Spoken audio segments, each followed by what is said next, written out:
kumpiyansa na mayuwi natin yung gintong medalya para sa Pilipinas?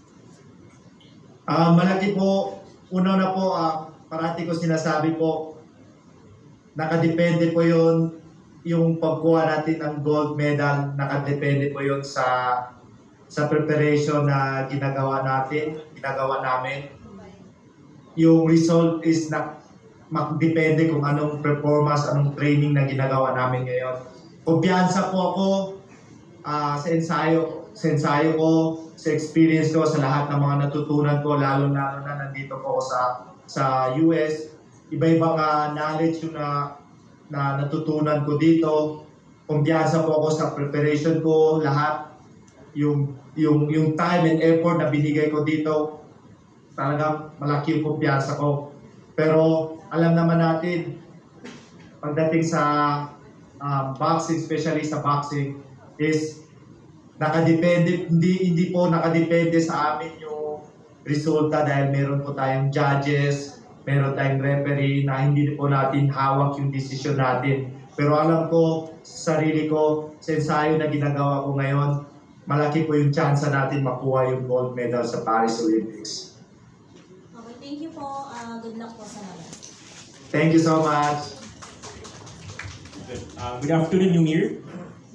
Good afternoon, sir. Hello. Hello, Ivan from Tower Philippines and PNA. So yun, since natanong na kayo na yung 100% preparation, so gano'n na lang ka-smooth yung transition kasi your last fight was in the pro rules, ngayon balik ka na sa Olympic rules. So gano'n na lang ka-smooth yung transition from playing the pros back to the Olympic style?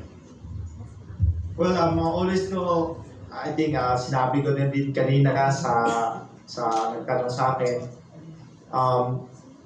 yung coach ko ngayon, yung trainer ko ngayon is dati siyang Team USA na trainer.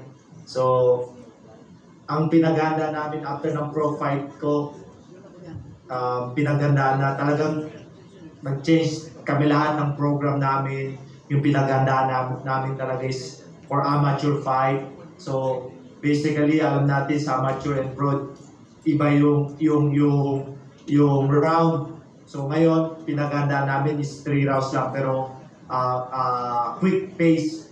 So yun po yung ginagawa namin sa training ngayon na talagang puro speed and intense yung training na ginagawa namin. Kaya, ang naging maganda lang po sa preparation namin dahil early po ako nag-qualify for Paris Olympics. So mahaba yung time namin para i-develop pa lahat ng mga kailangan i-develop sa akin, especially na yung defense, yung stand ko.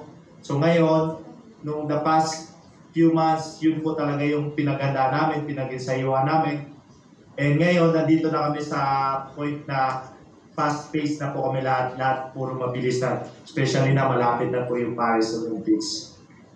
So one more on my end. So ilang buwan bago mo agad ulit yung Olympic rules? Sorry? Ilang buwan bago mo nag-guess ulit yung Olympic rules? Na-caps na to?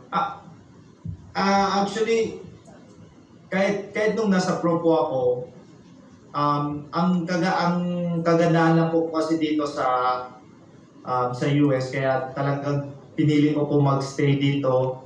Even na-miss ko yung pagsama-sama ngayon sana dyan sa Pilipinas.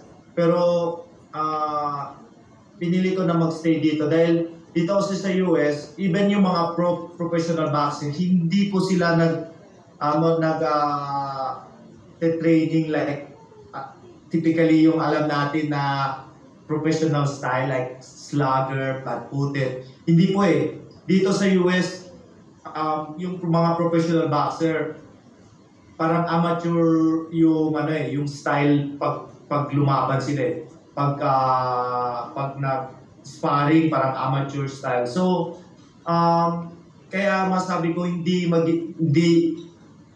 mahirap yung naging adjustment ko. Thank you. Thank you.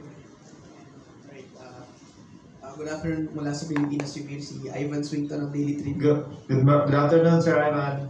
So, Yumir, kamusta, under kay Coach Keiko Roma, kamusta, ano yung mga napansin mong improvement sa laro mo, lalo na nung professional fight ka dito sa Maynila? Well, talagang malaki po yung pinagbago ko kasi after ko ng Tokyo Olympics, nag-turn pro po ako. Nandito na ako sa US, and then pinopokus ko po is professional fight. And then like 2 weeks, like 3 weeks, I think 3 weeks or 2 weeks before Asian Games, nagsama po ako sa Team Philippines, sa ABAP. Naglaro po ako ng Asian Games. And nakita naman po natin naging maganda naging resulta ng laban ko doon. And nag-qualify po tayo for Paris Olympics. So, with Coach Keiko Roma, always po talaga namin pinag-aralan is hindi kailangan mag-relay sa power. Kailangan natin is boxing, like smart boxing. Hindi lang yung isa lang yung style na dapat matutunan namin, kundi smart boxing, patient, and stay disciplined, lalo pag lumalaban sa ring. Dapat disiplina nandun, yung depensa. So, yan po yung mga natutunan ko nung nag-training na po ako with Coach Keiko Roma. Salamat, Kimir, and good luck sa Paris. Thank you so much. Salamat po. Last 2 questions from my end. Gab Peras, Idol. Kamusta na po Yes, kayo? hello po. Hello, Sir Gab. Ayun. Good afternoon dyan. Lalayo muna ako sa Paris Olympics. Unang tanong, anong pakiramdam na maging ambassador ng Arena Plus? Of course, ang Arena Plus ay very supportive sa lahat ng mga ginagawa, efforts ninyo sa mga Paris Olympics, kagaya ninyo ni Kaloy. What can you say? What's your reaction on being the US ambassador ng Arena Plus? Siyempre po, very grateful po ako dahil nandito po ngayon na kasama ko po yung Arena Plus, especially ito pa talaga before Paris Olympics dahil malaking bagay po na nakasama ko yung Arena Plus sa preparation ko for Paris Olympics kasi yun po yung kailangan namin eh. Yung before Olympics pa lang nandun na po kasama na namin kayo. So bilang isang ambassador ng Arena Plus,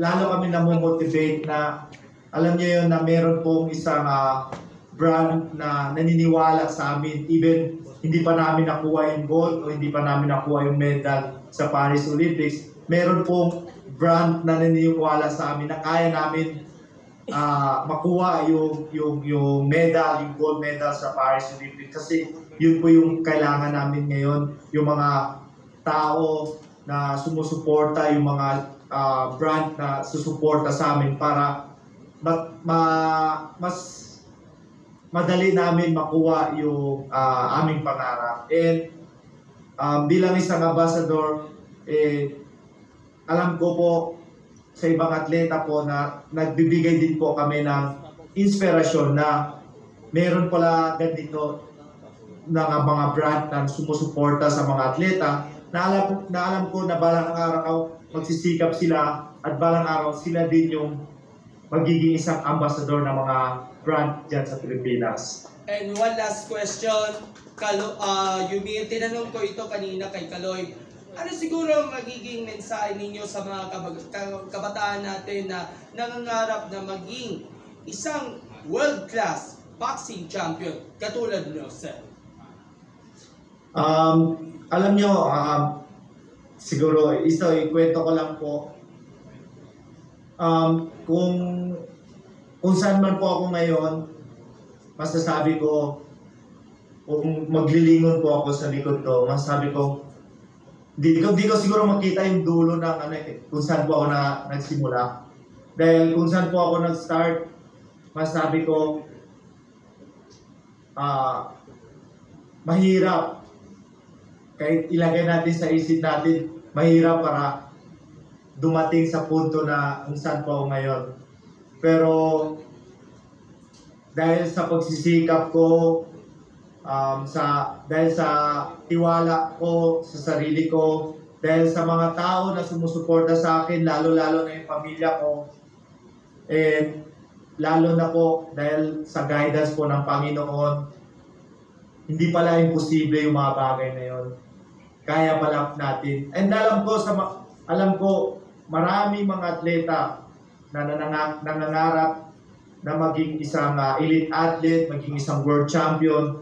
Pero pagdating sa bagay na nahihirapan na sila, nagkakaroon ng problem, dumadating yung mga trials, sumusuko. Bilang isang elite athlete, marami po akong pinagdaanan na trials, maraming sakripisyo, maraming beses na gusto ko na mag-give up. Pero dahil sa pangarap ko, and alam ko, nandyan, guided ako by God, and alam ko yung pamilya ko nandyan, wala pong imposible. Walang imposible kahit sobrang hirap. Kaya sa lahat sa mga kabataan at sa lahat ng mga ibang atleta, walang imposible pag gusto nyo at handa kayo magsakripisyo. Salamat po, Idol. All the best. And Thank you. Pag Pinoy, kamusta tayo after Sumpah, that? thank you. Alright, thank you, sir. Alright, Yumir. Dexter here from Arena Plus. So, I guess kailangan ko magpakita sa'yo. Hi, Yumir! Hello. Hello, kamusta? Anyways, I'm from Arena Plus, Dexter Zabala here, moderator for PressCon for today. One more question. Ano yung message mo for Arena Plus? Yung community natin. To my Arena Plus family, una po, gusto ko po magpasalamat sa tiwala na binigay nyo sa amin, sa akin, lalo na po sa akin, sa tiwala na binigay nyo sa akin, sa tiwala na maging isang ambassador nyo. Maraming salamat. Yung maging isang ambassador nyo lang po, nagbigay na po sa akin ng inspirasyon na may mga tao, may mga brand na naniniwala sa amin na kaya namin makuha yung gold sa Olympics. Naniniwala na maging isang malaking halimbawa para sa ibang atleta. Kaya nagpapasalamat po ako sa tiwala na binigay niyo sa amin. Asahan niyo po na bilang isang brand ambassador nyo, pagbubutihin po namin ang aming career sa sports, sa kanyang-kanyang sports, pagbubutihin namin para magbigay po ng inspirasyon sa ating mga kabataan at magbigay ng aliw sa ating mga kababayan na ito, nandito yung Arena Plus na kung ano yung aliw na nabibigay namin sa mga laban namin, ganito din dito sa Arena Plus. Kaya maraming salamat at I love you, Arena Plus. Thank you, Yumir! One last request from Arena Plus.